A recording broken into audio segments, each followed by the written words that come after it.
paz do Senhor Jesus. Eu sou o presbítero Mafran e estou aqui para mais uma porção da palavra do Senhor.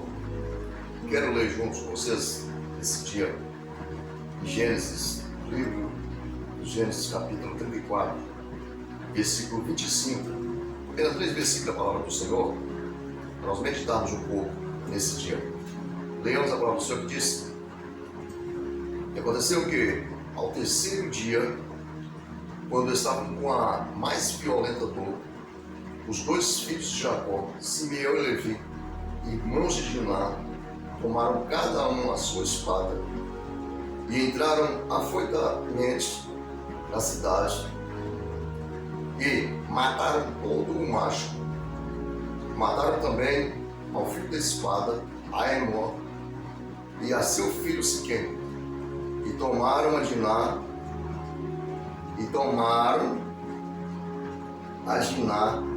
da casa de Siquém e saíram. Amém. Palavra, meus queridos, maravilhosa. Desde já eu quero pedir, se você chega nesse vídeo aqui, deixe seu like, deixe sua inscrição para que esse canal possa crescer e a obra do Senhor Jesus ser anunciada com sucesso. Amém? Muito bem. Vamos acompanhamos aqui esse texto que nós lemos. Desde que Jacó, depois de chegar da sua peregrinação da terra do seu sogro, ele chegou naquela terra com poucas pessoas, isto é, poucas pessoas que, digamos, que não seria um exército completo.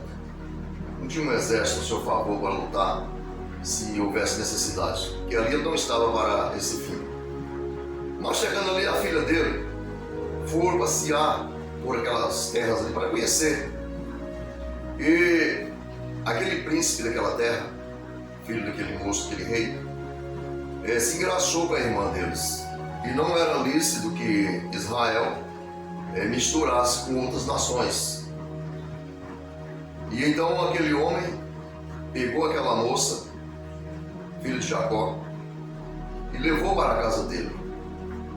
E então ele abusou daquela moça, pelo que os irmãos dela, quando soube, ficaram muito tristes e planejou um jeito para vingar aquela situação. Então, quando chegou um dia que eles estavam numa situação tremenda de dor e não suportavam mais, eles entraram naquela cidade os 2 e vingaram a sua irmã daquela atrocidade do qual tinha acontecido. E eu quero chegar com essa palavra. Há um assunto que está acontecendo em Israel. Eu sempre disse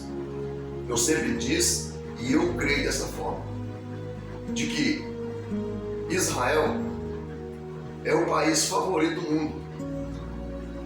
Não há quem possa vencer Israel. Vocês podem acompanhar que 2 moços só entrou naquela cidade e venceu todos os homens que tinha naquela cidade, tanto o exército que tinha ali, tanto porque uma cidade tem exército, tem pessoas ali, homens. A Bíblia descreve que eles mataram todos os homens, isso incluindo o rei e seu filho, e para tomar a sua irmã das mãos deles. Então eu entendo em que ali Deus está mostrando para nós essa palavra, o poderio que ele tem. Aqueles 2 moços não entraram naquela cidade com a sua força própria, senão ali Deus, para os tempos futuros, que é hoje, para nos mostrar que ele não vence a guerra por mão de homens, mas sim pelo seu próprio poder, usando os homens, se assim for preciso. E agora então nós nos deparamos com essa situação que está em Israel hoje. Como vocês podem observar que esses dias Israel capturou mais um terrorista do que afrontou, destruiu lá, como está fazendo mais de um ano hoje, essa data de mais de um ano, que houve esse confronto, esse atentado em Israel. E aqueles terroristas aterrorizou as crianças em Israel, as mulheres, os idosos, os jovens, e não só de Israel, mas de outras denominações ainda, de outros países que ali estavam. Então, e nesses dias, Israel então capturou mais um daquele Deus. Mas como? É como a palavra do Senhor diz, que Deus falou para Abraão que abençoaria quem abençoasse a Israel e amaldiçoaria quem amaldiçoasse Israel. Então o que acontece? Todo o poder está nas mãos de Deus. E então, voltando a essa palavra, nós podemos observar que esses dois monstros vencendo aquela cidade inteira. O que podemos entender?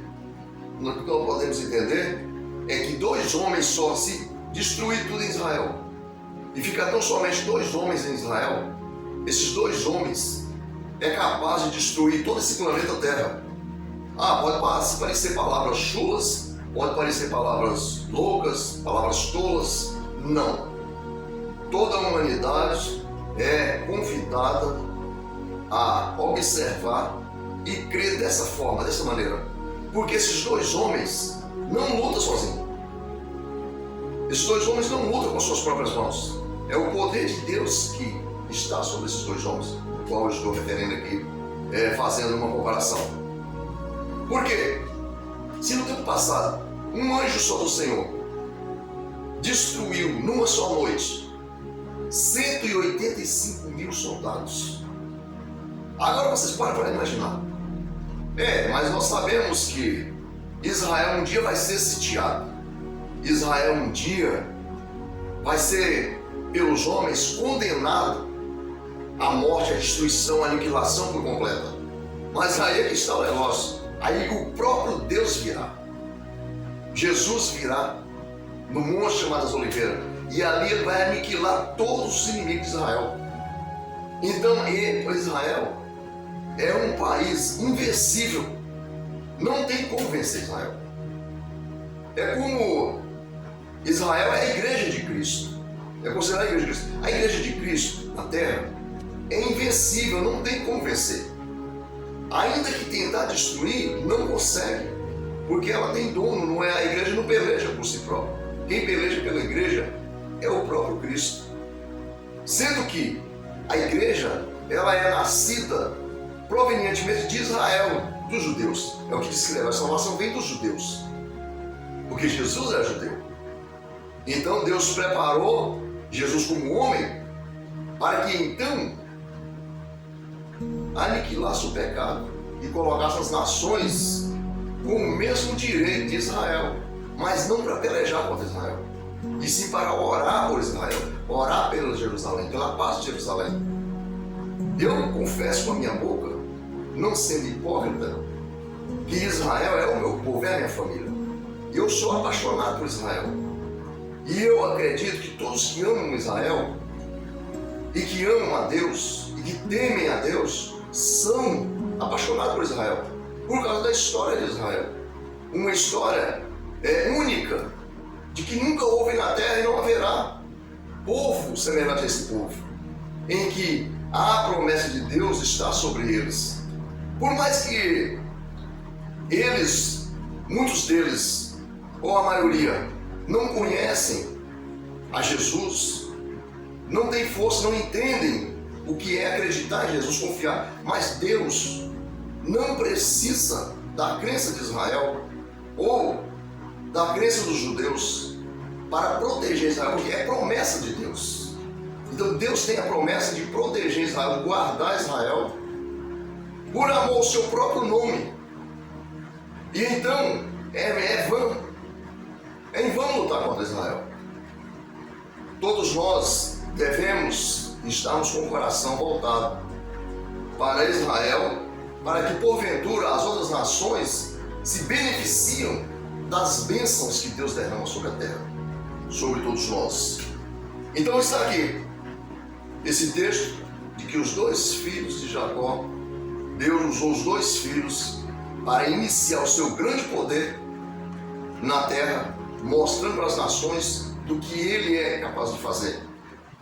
E de que ninguém tem força o suficiente para vencer Israel. Tudo que ocorreu com Israel no passado, conforme todos nós sabemos, que pode...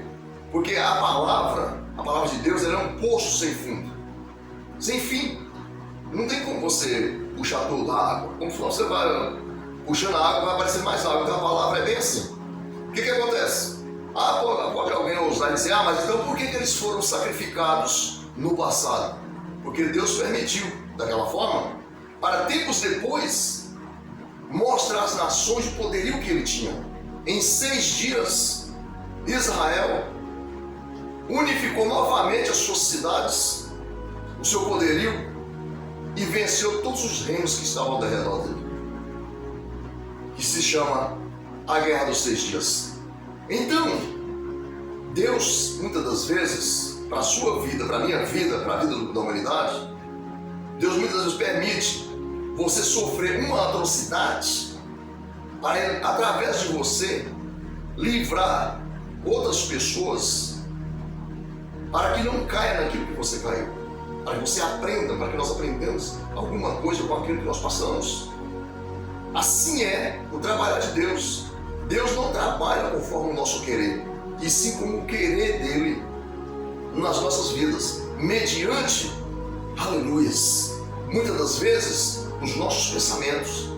Se os nossos pensamentos for puros diante de Deus, então Deus opera através de nós, nossos pensamentos, maravilhas, grandes sinais, conforme pelo seu próprio pensamento, como ele pensa bem de Israel, em defender Israel, em Israel, colocar Israel como exemplo das nações, ele protege Israel o tempo todo e permite que Israel passe por muitas vezes atrocidades de atentados e outras demais coisas, para ele então mostrar à humanidade que aquele povo é um povo escolhido para ele nessa terra. E nós que amamos Israel também alcançamos no nosso Deus uma grande bênção nessa terra. Porque se ele diz que ele abençoaria os que abençoam Israel, então eu quero tomar posse dessa bênção, porque eu sou um abençoador de Israel. Então, por isso eu sou abençoado, para a honra e glória de Jesus. Porque qual é a maior bênção? A maior bênção do ser humano na face da terra é a paz. Se você tem paz, você é uma pessoa abençoada. Através da paz, é capaz de você conseguir tudo o que você precisa e que você almeja. Mas sem paz, não há prosperidade. Só é tristeza, destruição, e angústia e, por fim, perdição. Mas quando você tem paz, não. Tudo pode estar dando errado, mas você, então, está seguindo o seu caminho de paz e as coisas estão dando certo para você.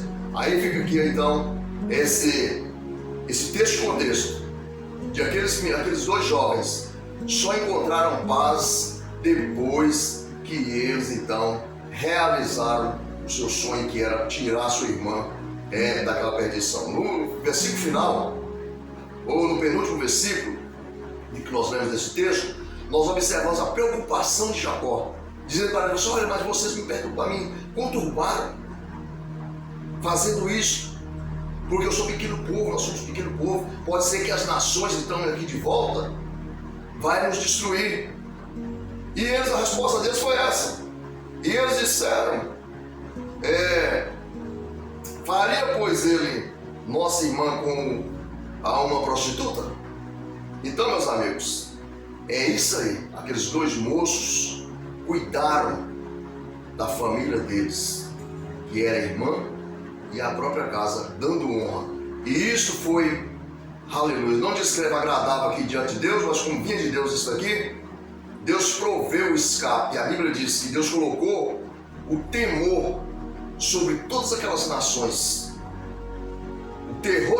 O terror de Deus veio sobre aquelas nações, e aquelas nações não seguiram a Jacó e não atacaram, porque Deus ordenou a Jacó para que fosse a Betel e ali fizesse um altar para adoração.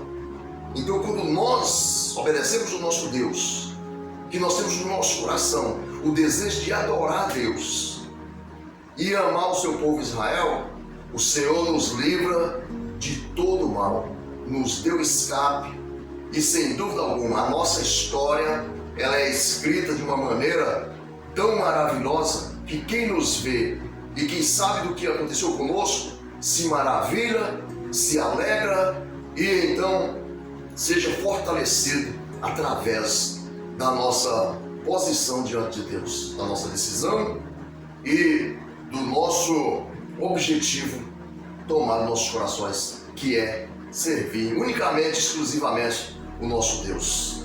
Amém, meus amados? Deus abençoe a sua vida. Em nome de Jesus, está uma palavra de ânimo. Não leve em conta se muitas das vezes as coisas parecem, o seu amigo está te afrontando, as coisas parecem estar erradas, estão dando errado. Não. Se você tem no seu coração o desejo de adorar a Deus, de servir a Deus, saiba que o projeto de Deus para a sua vida é muito grande. E os seus inimigos irão cair por terra. Porque a palavra do Senhor está escrita que o olhar de Deus está sobre a terra como chama de fogo, contemplando todas as coisas. Então nada está escondido diante de Deus. Deus está ciente de todas as coisas. O dia que você nasceu, o dia que eu nasci, o dia que toda essa humanidade nasceu, Deus já trouxe um projeto para essas vidas. Da maneira, o maior projeto que Deus trouxe foi o seu Filho, enviando o seu Filho a este mundo para que todo aquele que nele cresça não pereça, mas tenha a vida eterna. Esse é o primeiro projeto. E o segundo projeto de Deus é o propósito de Deus para a sua vida. Aleluias! Que aqueles então que o Senhor colocou nessa terra, todos nós temos um destino. Deus nasceu, cresceu e morreu. E muitas das vezes outros nem cresceu, mas morrem antes do tempo. Só que todos têm uma direção. Como os filhos de Jacó tiveram a direção. Qual foi a direção e qual foi o propósito? Lá estão eles. As 12 tribos de Israel. Lá está. Então, peregrinaram, sofreram, foram massacrados, mas chegou um dia que Deus colocou o basta. E agora Deus colocou o basta sobre todas as coisas. Pode pelejar contra ele, mas não vai prevalecer. Porque o Senhor Deus está com as mãos estendidas sobre Israel. E eu não tenho dúvida que aquele lugar, há muitos anjos ali naquela cidade andando por ali. Como a Bíblia está escrito, que o Senhor acampa o seu anjo ao redor dos que o temem e os livra. Então, se você teme a Deus, o anjo do Senhor está ao seu derredor, ou seja, está ao seu redor para te livrar. Ao derredor está o adversário, ao derredor está longe, mas está ao seu redor, está ao meu redor, está ao nosso serviço para nos livrar do astuto tentador. Deus abençoe a sua vida, em nome de Jesus. Fazer oração. Meu Deus e Pai, eu sou grato a Ti, Senhor, porque Tu és bom, Tu és maravilhoso. O Senhor é um Deus, ó Pai, que não falha. As Tuas promessas, Senhor Deus, jamais falharão. E o Senhor tem prometido, Senhor, livrar o Teu povo, livrar os que o temem, não o Teu nome. O Senhor tem prometido livrar, Senhor Deus, das astutas ciladas do adversário. E neste momento, ó Pai, eu tenho certeza que tem muitos que Te servem, ó Pai, que se encontram muitas das vezes, Senhor Deus, perseguidos, ó Pai, conturbados e oprimidos, não deprimidos, Senhor Deus, porque a depressão não pode alcançar os Teus servos. Mas o inimigo oprime, Senhor Deus. Mas o Senhor é um Deus que livra de toda a opressão do mal. O Senhor é um Deus que cura, o Senhor é um Deus que salva, um Deus que liberta, um Deus, ó Pai, que protege e guarda os Teus servos. Por isso eu te peço, meu Pai, neste momento, Senhor Deus, que o Senhor visita toda a face da terra, a Tua igreja, Senhor Deus, o Teu povo Israel, ó Pai, dá a vitória para o Teu povo, as nações, ó Pai, que o Senhor criaram sobre essa terra, meu Senhor Deus, que porventura, ó Pai, não conhece a Ti. Leve conhecimento neste momento, Senhor Deus, a essas vidas, a esses corações, ó Pai, e faça neles, Senhor Deus, o Teu querer, para a honra e glória do Teu nome. É o que eu te peço e te agradeço, no nome de Jesus. Amém. Deus abençoe, meu amado, minha amada, em nome de Jesus.